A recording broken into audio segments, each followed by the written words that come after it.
Hello and a warm welcome to Budget Yatra on ET Now. We continue our journey through Hyderabad, getting you a pulse of what the city's CEOs want from Budget 2026. Our first stop on this episode is at Jairaj Steel.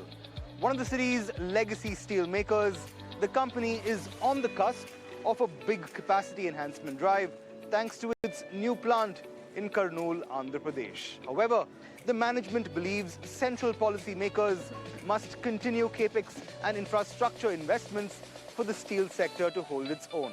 That's the word coming in from Jairaj Steel's director, Rajshree Jain, who is also making a case for easing procurement of raw material. Here's a slice of that conversation.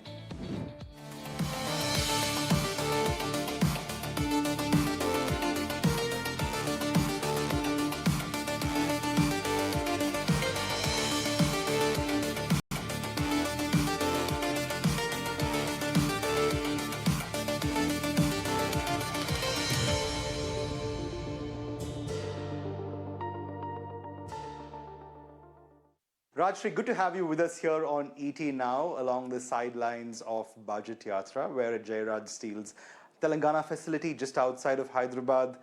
And there's so much to talk about in terms of all that the company has been doing. Before we start, give us a little bit of a status check on what the steel sector is like. How have you been performing? I know it's been a dull few months, but things are surely looking up going forward. Definitely. I think steel demand and prices have started picking up since December. And we are definitely expecting a very good year coming in 26 and hopefully 27 for the steel industry, especially keeping in mind the government's push on infra, especially, and the growth in tier 3, 4 cities. So I'm hoping that with all this, steel demand will no longer be cyclical, but more structured and sustainable. Absolutely. In fact, we're seeing those green shoots even as we speak, which hold with them the promise of so much more in the months ahead. It's all down to infrastructure expansion, really, Rajshree. The fact that you're seeing a lot of emphasis on newer developments, you're seeing infrastructure move to, like you said, tier 3, tier 4, and even rural and semi-urban and semi-rural towns. Is that going to be the key growth driver, really, for the steel segment going forward? Definitely. I mean, today the metros of India have, they have achieved a certain level of growth, infrastructure. They will continue growing at probably the same rates, but the real places you'll see a push in the growth and really exponential growth will be, the heartland of India, the tier 3, tier 4, and that is definitely going to drive the steel industry. I think steel is the backbone of infrastructural growth. So we can expect a very sustainable and good future for the steel industry. Absolutely. Let's take this bit by bit then on the outlook front. Even as we speak, we are within one of your facilities, just in the outskirts of Hyderabad itself.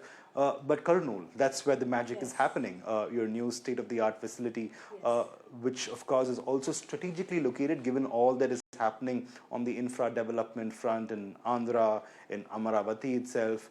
What is that outlook for Jairaj like on the expansion front? Where do capacities go from here? Where are they today and where do they go from here? Definitely. So as you know, we have just launched a state-of-the-art world's most unique TMT plant.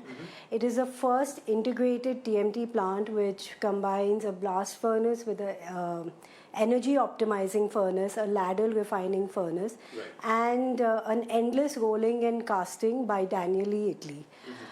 We have positioned this plant is in Kurnool, Andhra Pradesh, and as you know, Andhra Pradesh is going to be, I think, India's fastest growing state in the coming few years.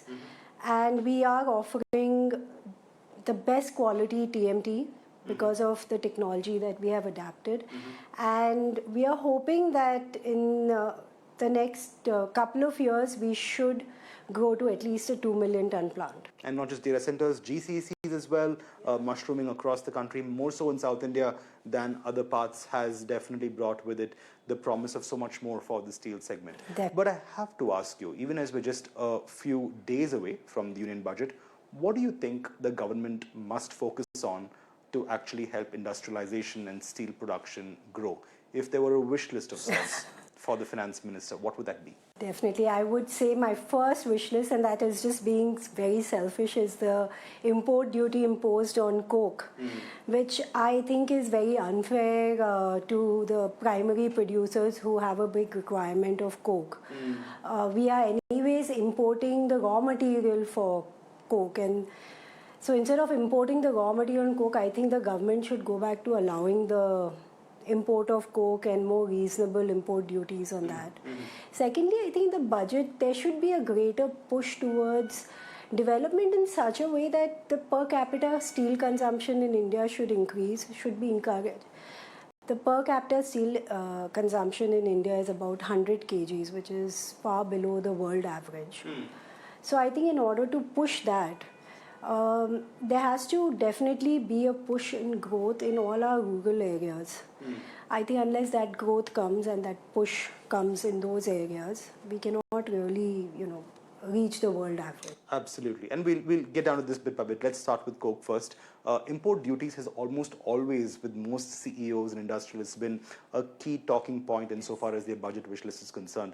And while the import duty aspect on coke is no doubt one part of the ask from your side, import duties continue to be a bit of a sore thumb when it comes to budgetary demands. Imported steel as well has been something that you've talked about for a long time. You'd perhaps want those import duties on steel to continue, given the fact that you're seeing the possibility or potential of dumping from China. Definitely, and I'm grateful that the government has, they have extended the import duty on steel for the further 3 years. And I think the government, this government who's targeted that the steel production of India should reach 300 million tons by 2030. In order to achieve that and in order to give the existing steel producers a confidence boost to really expand their greenfield projects, I think some kind of a surety from the government that, dumping from especially of finished products from China will be very much restricted. And I think that, of course, has been also the focus of the government itself. Yes. Moving forward, you've spoken about import duties, you've spoken about coke and, of course, continued import duties on China, all in the attempt to encourage more consumption of steel in India itself. Where does the industry go from here? What kind of growth rates do you expect for the steel sector in India, and in what kind of timeline do you expect this growth to happen? So I'm expecting the growth rate of the steel industry to be very good. There are a lot of new greenfield projects already in the pipeline. There are companies like ArcelorMittal and all who have already, signed MOUs and started their work in India for some really, I'm sure, state-of-the-art facilities. Companies like Jairaj are very well positioned in this market. We are a strong regional brand offering primary product and at a very, competitive cost and very good customer service and know-how of the local markets. So a company like us also growing and adding to this capacity enhancement, I think that's very important, and I see a very good future for the steel industry, but I think it should, people should be conscious of overcapacity, and I think those companies truly that can find a balance to ride out the volatility, at the same time maintain their quality and trust, and they will do really well. Do you think the airport drive by the government could also hold with it opportunities that the steel sector could well be eager to tap? Definitely. Even to build an airport, you require steel. You require TMT and you require a lot more other steel products, which we don't make. But I always tell people, you tell me one thing you can do in terms of development without steel.